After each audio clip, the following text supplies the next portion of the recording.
Hi, I'm Quentin Schultz, author of the book An Essential Guide to Public Speaking, and I'm going to jump right into one of the chapters I love the most in the book because I worked on it for years as a teacher, and that is giving informative speeches. An informative speech, a speech whose purpose is to inform the audience, to serve the audience by informing the audience. And I've titled it Inform Dramatically, with drama.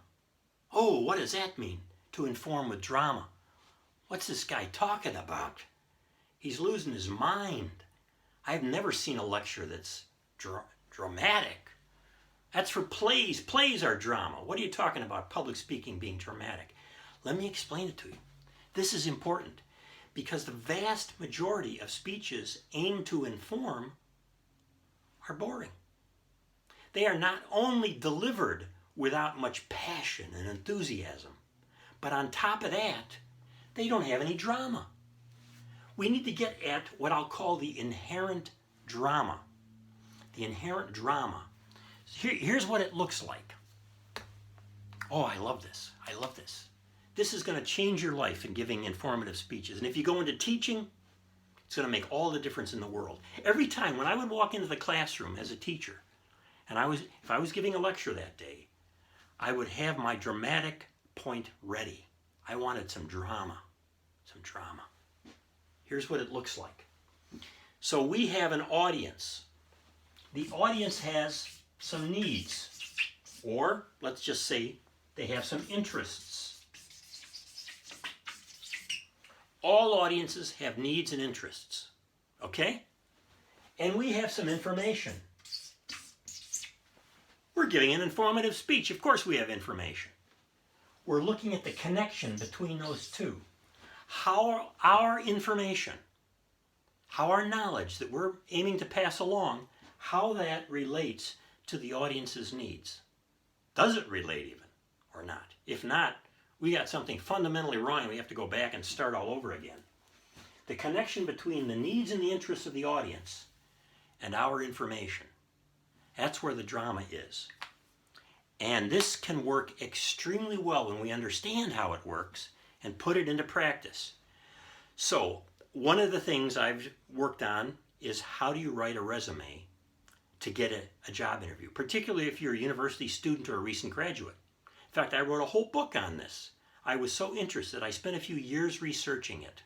What is it about a resume that will get you an interview? Could I almost guarantee that if any student followed certain principles, they would get interviews? They might bomb in the interview, but they would get the interview.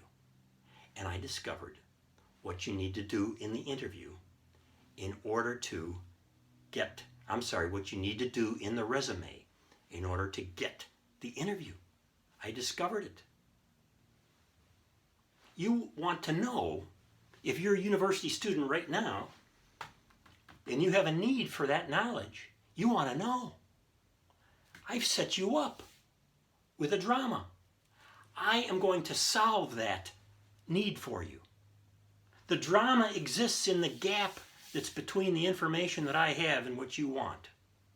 And my job is to set up my informative speech in a way to make clear to you up front that this is going to make a difference for you where you're at in your life, maybe even today. Okay, so that's it. So I can tell you this, if you follow the principles of informative speaking with drama that I'm talking about here, you're going to be an effective public speaker, even on topics that might otherwise seem boring, because you're going to be looking at the drama between the need that the audience has and the information that you are presenting. The clearer you make that connection, and the earlier in the speech, the more likely the way you use the information, it will be successful. If you don't set up the drama, you're in trouble. Your speech will become like the shoveling of information. Who cares about that? I mean, think about it this way with me. How many of us have gone to college or university and taken a lot of courses where we felt like all we were doing was consuming information and regurgitating it back. Haven't we almost all, maybe all of us, had that experience? I mean, that discourages me as a teacher to think that's the situation that I am in, that my students are just looking at me in terms of a shoveler of information. Why should they take that seriously if I can't come up with that drama, the connection between my information and their needs and their interests? This is what makes informative speeches engaging. This is what brings the audience in and convicts them. But to get there, of course, look what we have to do. We have to determine what the needs and interests are. We don't just go out and get a bunch of information. Information alone is not going to do it. I know that university students and recent graduates have a need for writing the kind of resume that's going to get them interviews. I know that. I've researched that. I've talked to a lot of students. I was a university professor for years. The need is strong. Once I knew that I had the information, then I could connect those two. And my presentations about seemingly a boring topic that everybody knows anyway, which is how to write a resume, became exciting and interesting. And it had real meaning and significance to the audience, the students. There was drama there.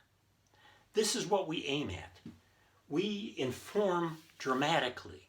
We don't just inform for the sake of passing along information. Otherwise, why should anyone listen to us?